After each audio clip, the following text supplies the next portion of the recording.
Imaginons la scène. Il va falloir utiliser l'imagination parce qu'on ne va pas voir une telle scène avant longtemps, parce qu'il s'agit d'un stade olympique. Un stade olympique où une grande foule s'apprête au final du marathon.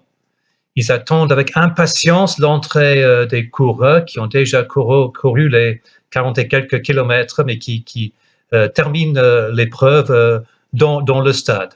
Ils sont là aux aguets et puis tout d'un coup, ils voient un coureur qui arrive à l'entrée du stade. Mais ils voient tout de suite que ce coureur, il est au bord de l'épuisement. Il n'arrive guère à mettre un pied devant l'autre. Il risque de s'effondrer à tout moment. Mais la foule commence à applaudir, à crier leur encouragement et il lève sa tête et il commence un petit peu mieux à courir, à avancer vers la ligne d'arrivée. Et puis, il voit la ligne d'arrivée pas très loin devant lui. Et à côté de la ligne d'arrivée, il voit ses proches, sa famille, son épouse, ses enfants, ses parents, et son entraîneur qui a tellement sacrifié pour l'amener à ce moment-là. Et tout ça lui donne le courage de continuer à courir, à lever de nouveau la tête et courir vers la ligne d'arrivée, où il arrive en courant parmi les applaudissements et les cris de la foule en gagnant. Il va recevoir sa récompense. C'est un peu comme ça que je vois le passage que Daniel vient de nous lire en Hébreux 12. Le passage qui suit, évidemment, Hébreux 11.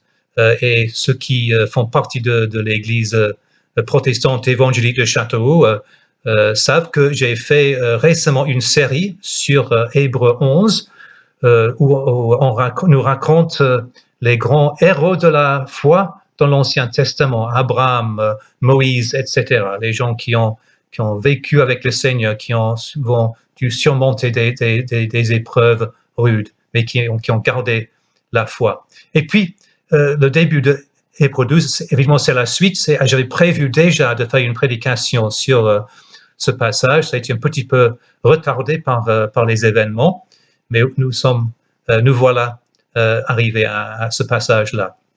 Et là, ça commence. C'est pourquoi nous aussi qui sommes entourés d'une si grande nuée de témoins. Et là, je vois la foule des chrétiens qui ont vécu, qui ont couru l'épreuve avant nous, qui nous encouragent, qui nous applaudissent, qui nous donnent le courage de continuer, de courir dans l'épreuve qui nous est proposée.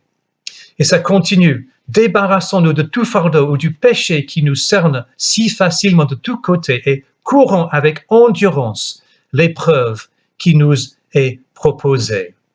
Et là, je pense qu'on peut s'identifier avec ça. Nous courons une épreuve. Il n'y a pas de question. Nous courons une épreuve parfois rude et dure. Et plus tard dans le passage, il est dit de penser à Jésus pour que vous ne vous laissiez pas abattre par le découragement. Il me semble ça aussi, c'est une vraie tentation pour nous de se laisser abattre par le découragement. Alors c'est un passage qui a une pertinence pour nous aujourd'hui, dans le moment actuel.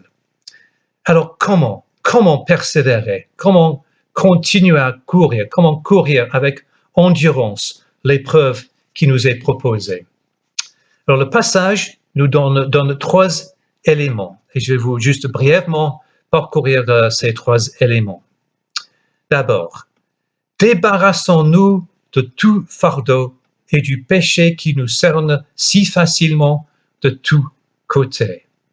L'idée, c'est de l'athlète qui enlève son survêtement, son manteau ou autre avant de courir. On ne court pas avec des lourds vêtements. Je vais citer plusieurs fois pendant cette prédication le commentateur William Barclay. Il est intéressant sur ce point-là. Je vous le cite. Dans la vie chrétienne, nous avons un handicap. Si nous sommes entourés de la grandeur du passé, nous sommes également cernés par le handicap de notre propre péché. Aucun homme ne chercherait à gravir le mont Everest en portant un lourd chargement de bois. Si nous voulons voyager loin, nous devons voyager léger. Il y a dans la vie un devoir essentiel de jeter les choses. Il peut y avoir des habitudes, des plaisirs, des fréquentations, de la décadence qui nous retiennent. Nous devons les jeter comme l'athlète enlève son survêtement quand il va à la ligne de départ. Et souvent, nous aurons besoin de l'aide du Christ pour nous permettre de le faire. Et je pense dans le moment actuel, il y a plusieurs choses qui pourraient être des lourds fardeaux qui nous empêchent de courir.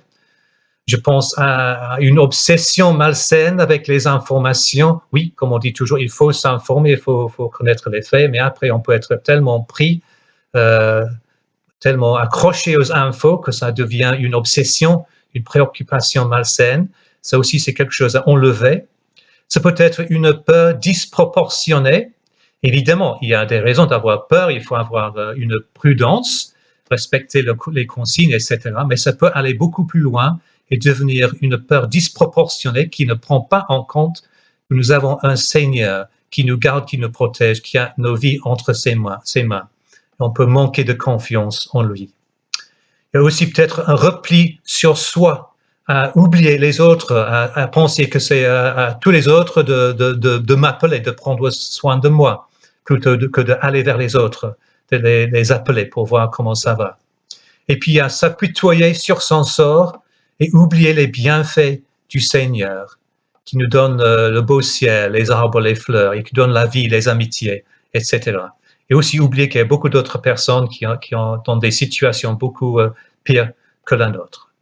Alors, je ne pointe pas le doigt. Je pense que nous sommes tous tentés par moments par ces quatre choses qui sont, comme je dis, des fardeaux qui nous empêchent de courir. Et je pense que nous aurons effectivement besoin de l'aide du Seigneur pour les enlever. Prenons un petit moment pour les remettre entre ses mains et pour nous débarrasser de ces fardeaux qui nous empêchent de courir. Ça, c'était le premier élément. Deuxième élément, courir avec endurance l'épreuve qui nous est proposée. Et c'est un marathon, c'est pas un sprint.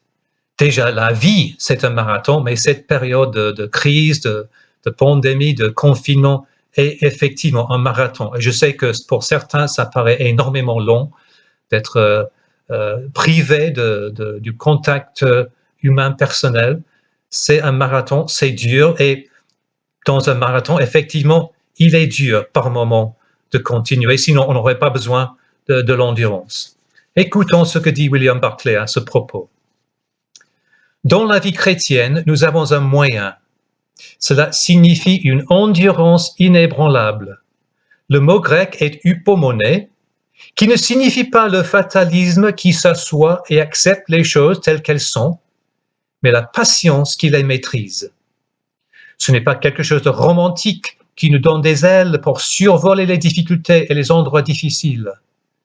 C'est une détermination sans précipitation et pourtant irrésistible, qui avance d'un pas assuré et refuse d'être détourné.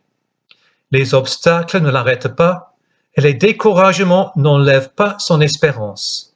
C'est l'endurance inébranlable qui poursuit sa route jusqu'à ce qu'elle y arrive. Comme je dis, c'est un marathon et pas un sprint. Et donc, je ne suis pas du tout coureur, je précise. Pour moi, courir déjà 400 mètres, ça serait un défi. Alors, un marathon, c'est pas concevable. Mais je sais que les gens qui courent les courses à longue distance, comme les marathons, doivent franchir le seuil de tolérance de la douleur. Des moments où ils sentent tellement de douleur dans leur corps leur dit « arrête, ça suffit ». Mais il faut aller plus loin, il faut ne pas se laisser abattre par la douleur, mais continuer à franchir le seuil de tolérance de la douleur pour pouvoir continuer à arriver jusqu'à la fin. Et je pense pour nous, pendant ce marathon, nous aussi, il va falloir par moment franchir le seuil de tolérance de la douleur. Il y aura pour nous tous des moments de douleur, des moments de désespoir ou de tentation, au moins au désespoir. Il va falloir résoudre avec l'aide du Seigneur, à continuer, à persévérer, à continuer à mettre un pied devant l'autre et aller jusqu'au bout. Ça, c'est le deuxième élément. Le troisième élément, c'est garder les yeux fixés sur Jésus. Je vous cite. Gardons les yeux fixés sur Jésus, qui nous a ouvert le chemin de la foi et qui la porte à la perfection. Parce qu'il avait en vue la joie qui lui était réservée, il a enduré la mort sur la croix en méprisant la honte attachée à un tel supplice, et désormais il siège à la droite du trône de Dieu. Gardons nos yeux fixés sur Jésus, qui nous attend à la ligne d'arrivée avec ses bras ouverts, avec un franc sourire. Lui qui a déjà couru son épreuve jusqu'à la fin, il a souffert et il a tenu, et c'était pour nous. Et c'était en vue de la joie qui lui était réservée. Il gardait devant lui la joie qui lui était réservée. Nous aussi, il y a cette espérance éternelle qui nous est garantie, qui nous attend. Cette semaine, on a aidé plusieurs d'entre vous à entrer dans le monde de Zoom, le logiciel de vidéoconférence.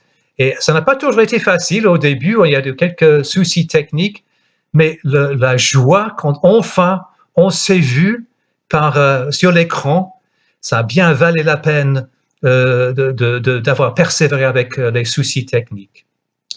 Fixons notre regard sur Jésus. Gardons cette espérance qu'il nous donne. Il nous donnera le courage de tenir, le courage de courir avec endurance et de ne pas nous laisser abattre par le découragement. Une dernière citation de William Barclay. Dans la vie chrétienne, nous avons une présence, la présence de Jésus. Il est à la fois le but de notre voyage et le compagnon de notre chemin, à la fois celui que nous allons rencontrer et celui avec qui nous voyageons. La merveille de la vie chrétienne est que nous avançons entourés des saints, inconscients de tout sauf de la gloire qui nous attend au but, et pour toujours en compagnie de celui qui a déjà fait le voyage et atteint le but, et qui sera là pour nous accueillir quand nous arriverons à la fin.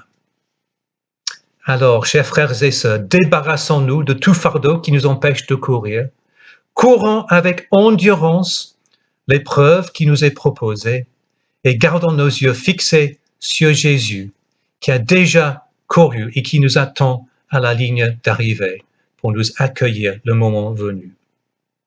Je vous invite à chanter le chant qui suivra, le chant « Je suivrai mon Seigneur et mon Maître » comme réponse à ce défi que Jésus nous donne.